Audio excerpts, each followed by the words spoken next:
And next question. So 128 question. Select the incorrect combinations from the following: sargassum, phaeophyce, non-motile gametes. Motile gametes are seen in the green and brown algae. I told the motile gametes are present in the red algae, but here in the first itself says non-motile gametes are seen in the brown algae. So you know very well, motile gametes are there. Motile gametes are there in the green algae and brown algae, right? And 129, statement 1, marine algal forms such as scales forms massive plant bodies. You know what? The scales that comes under the brown algae, they are largest, even 100 meters also. Parenchymatous in nature. They are parenchymatous in nature. So the major pigments of scales are chlorophyll A, C and fucoxanthin they have given you. So the question number 129. So marine algal forms such as scales forms massive plant bodies possess major photosynthetic pigments. Yes. The dark chlorophyll A, C and fucoxanthin. Yes. And next one is 130. Sexual reproduction is oogamous. I told you. The sexual reproduction which is advanced is performed by the most advanced algae, that is red algae. There only you will see non-motile gametes. Right, the advanced type. So just go with this 130 question. So Polysiphonia that comes under red algae exhibit oogamous sexual reproduction, possess accompanied by complex post-fertilization development. Yes. And question number 131. Bryophytes are also called as amphibians of the plant kingdom. Yes. When someone asks what are the botanical snakes of the plant kingdom, pteridophytes. So right. So here the amphibians of the plant kingdom are bryophytes because they require water in order to complete the life cycle. That's why the flagellates gametes are present in the bryophytes.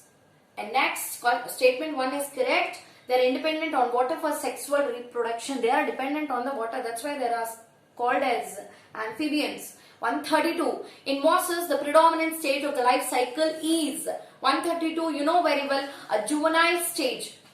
A juvenile stage of the gametophyte in the mosses is protonema, which is multicellular, which is green, photosynthetic, which have ability to perform fragmentation, just like planaria, just like Spirogyra, just like filamentous bacteria. So now 133. Identify the incorrect statement regarding the bryophyte. Zygote undergo meiosis to produce sporophyte. Yes. So gametophytic body is haploid and the sporophytic body is diploid. So right. So gametophytic body which bears sexual organs called antheridium and archegonium. So after providing gametes, so after the fusion of gametes, there is involvement of forming the zygote which is diploid, that is entering into the sporophytic generation. Zygote gives you sporophytic generation. The first cell in the sporophytic generation that gives you food is Zeta capsule. So right. Zygote undergoes mitosis to form embryo. So 133 question, just go with this. In bryophyte, zygote undergoes mitosis to produce multicellular embryo, develops into sporogonium. I'll show you what. No need to confuse and all. Because in the 133 question, they're asking you about the bryophytes. So where the gametophytic body is dominant and sporophytic body is not dominant. It is dependent on the gametophyte throughout their life cycle. So independent existence for the sporophyte is absent.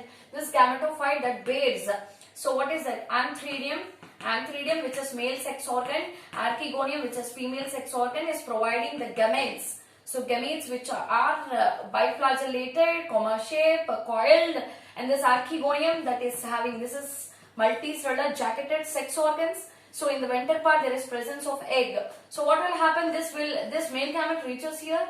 It is going to fuse and form zygote. This zygote, what it does? So this zygote, it involves in formation of the embryo. So on what? Mitosis. So and this embryo which is so giving you the sporophytic body. So this is correct option. Sporophytic body. So which is diploid, bears food, Zeta capsule. Right? That's why bryophytes are embryophytes, but thallophytes are non-embryophytes. And 134. Bryophytes resemble algae in the following aspects. They're comparing the bryophytes with the thallophytes, that is algae. Thallus-like plant body, presence of root and autotrophic in nature. No roots. Thallus-like plant body, lack of vascular tissue, autotrophic in nature. Yes, both the organisms are having thallus. Thallus means undifferentiated plant body, which is not differentiated properly into root, stem and leaves. This is the common characteristic which is seen in the algae and the bryophyte. But in the bryophyte, there is presence of pseudo roots called, false roots called rhizoids, false stem called colloid, false roots leaves called phylloid. So now just go with the 134 question. So it is having a thallus body with no vascular tissues and autotrophic in nature. And last one is 135. Sex organs in the bryophytes are. Sex organs in the bryophytes, antheridium is a male sex organ. So right, and female one is archegonium. Both are multicellular jacketed sex organ, but in the algae they are so non-jacketed unicellular sex organs. So right, children, today so your session is ended up. So with explanation of these questions, if you have any doubts, you just ask your concerned botany faculty. Right? All the best. Take care.